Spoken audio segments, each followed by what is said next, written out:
Hi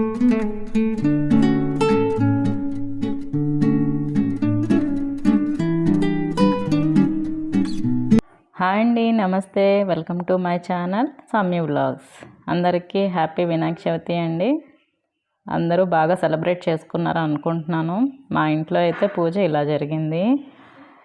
ముందుగా నేను ప్రసాదంగా ఏమేమి చేశానో చూద్దాం రండి.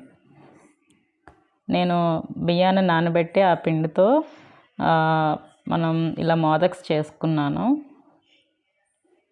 లోపల స్టఫింగ్ వచ్చి కొబ్బరి ఉంటుంది, కొబ్బరి షుగర్ కలిపి స్టఫింగ్ ఉంటుంది లోపల. ఇలా అప్పాలు మోదక్ మౌల్డ్లో పెట్టి ఆ మోదక్స్ చేసుకున్నాను. తర్వాత వడపప్పు చేసుకున్నా. వడపప్పు నానబెట్టిన పెసరపప్పులో పైన కొబ్బరి షుగర్ వేసింది పెట్టుకున్నా. ఇంకా పచ్చి చలివిడి అంటే గోధుమ పిండి, నెయ్యి, షుగరు, పాలతో కలుపుతాము. అది పచ్చి చలివిడి కూడా పెట్టుకున్నాను. ఇంకా అన్నిటికన్నా ఇంకా ఆ తర్వాత పానకం పెట్టుకున్నానండి. పాలు విరిపేసి అందులో షుగరు, కొబ్బరి వేసుకున్న పానకం అన్నమాట ఇది. ఇంకా లాస్ట్గా వినాయకుడికి ఇష్టమైన ఉండ్రాళ్ళ పాయసం కూడా చేసుకున్నాను.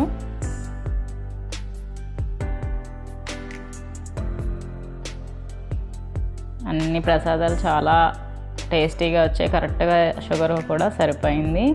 అందరం తిన్నాము. సో ఇవన్నీ దేవుడికి నైవేద్యంగా పెట్టుకొని నేను పూజ అన్నది చేసుకున్నా. ఈ పండగ ప్రతి ఇంట్లో జరుగుతుంది కదా. ఇండియాలో అన్ని ఇంట్లోనే జరిగే పండగల్లో ఇదొక పండగ. చాలా సరదాగా ఉంటుందండి ఈ 9 days. మన అపార్ట్మెంట్లో ఉన్న వాళ్ళకైతే 9 days కూడా పెడతారు హ్యాపీగా. గేమ్స్ అని ఇలా పూజలని అన్నీ ఉంటాయి. సో మా అపార్ట్మెంట్లో కూడా పెట్టారు. ఇలా మా నైబర్స్తో కూడా నేను ఇలా పూజ చేసుకున్నాను.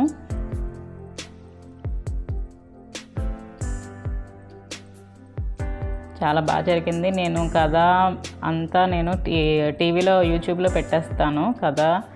సో అక్కడ నుంచి వాళ్ళు ఏం చెప్తుంటే నేను ఇక్కడ చేస్తూ ఉంటాను. సేమ్ అసలు పూజారి ఇంటికి వచ్చి చేయించినట్టుగానే అనిపిస్తుంది. చాలా సాటిస్ఫాక్షన్గా ఉంటుంది అలా చేస్తే.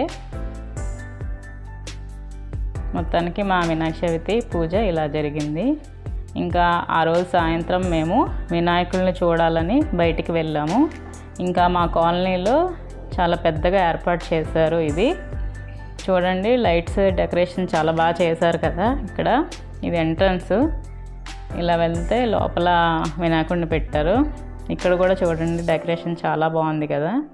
లైట్స్తో ఏదో అంబ్రిల్లా నుంచి వాటర్ డ్రాప్స్ కారినట్టు బాగున్నాయి. ఇది డెకరేషన్ అంతా చాలామంది వచ్చారు.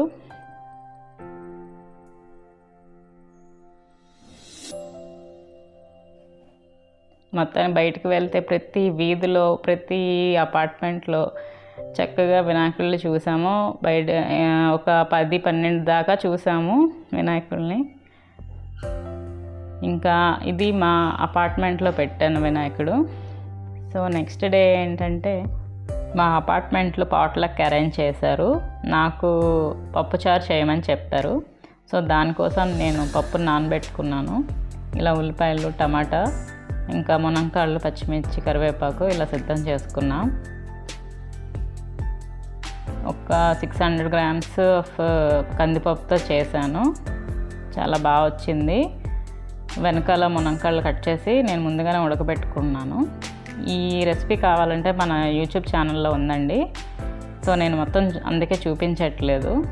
ఇంకా లాస్ట్లో అయిపోయి వచ్చింది. సో ఫైనల్గా పప్పుచారు అన్నది ఇలా రెడీ అయ్యింది. అందరూ బాగా తీసుకొచ్చారు ఈసారి. ఇలా మా లంచ్ అన్నది పాట్లక్లో అందరూ ఒక్కొక్క ఐటెం చేసుకొని మేమే సర్వ్ చేసుకొని హ్యాపీగా వినాయక చవితిని ఎండ్ చేసాము. సో అందరినీ బాగా చూడాలని ఆ వినాయకుడిని కోరుకుంటూ ఇంకా సెలవు తీసుకుంటున్నాను. మళ్ళీ నా వచ్చే బ్లాగ్లో మళ్ళీ కలుద్దాం. అంతవరకు Bye. Thank you. Take care. Please subscribe my channel.